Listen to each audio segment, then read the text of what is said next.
কোথায় সরিয়েছো আমার দাদাকে? কি করেছো ওর সাথে? কালকে রাত্রি থেকে কনস্ট্যান্ট আমি ফোন করে যাচ্ছি, নট রিচেবল বলছে, দাদাকে ফোনে পাচ্ছি না। কোনোদিনও তো দাদা এরকম করে না। খুন করে ফেলেছো না দাদাকে? এসব তুমি কি বলছো বৃন্দা? মাথা খারাপ হয়ে গেছে নাকি তোমার? আমি তোমার দাদাকে খুন? ছি ছি ছি ছি। ছি কিসে? হ্যাঁ, বিয়ের দিন যে মেয়ে প্রেমিককে নিজের বিয়ে বাড়িতে ডেকে নিতে পারে, আবার পাইপ বেয়ে প্রেমিককে নিজের বেডরুম পর্যন্ত ঢুকিয়ে নিতে পারে, সে সব করতে পারে। ওই প্রেমিকের সঙ্গে মিলে খুনও করতে পারে। আরে আমি বলছি একটা আওয়াজ পেয়েছি, তোমরা বিশ্বাস করছো না? আমি অনেক কি পুলিশ কেন?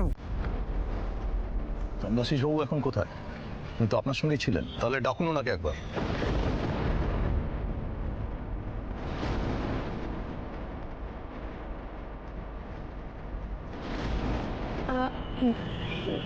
না মানে আসলে কাল রাত থেকেই ওনাকে খুঁজে পাওয়া যাচ্ছে না।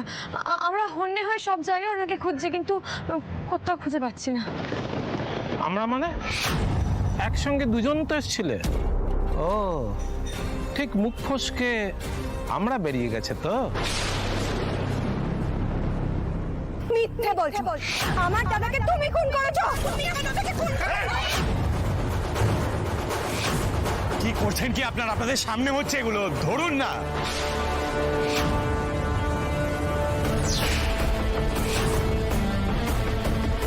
আপনারা কারা? আমরা এখানে বেড়াতে এসেছি। হ্যাঁ, আমরা তো ছোট কাকি,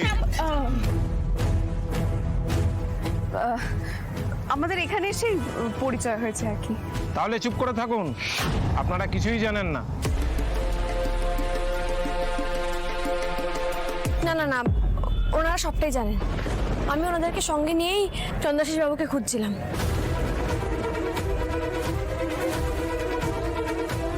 শোন, দাদাকে একবার ডাকা উচিত আমার মনে হয়। এই একদম গল্প বানাবে না। হ্যাঁ, বর্ণমালা দেবী ঠিক কথা বলছেন।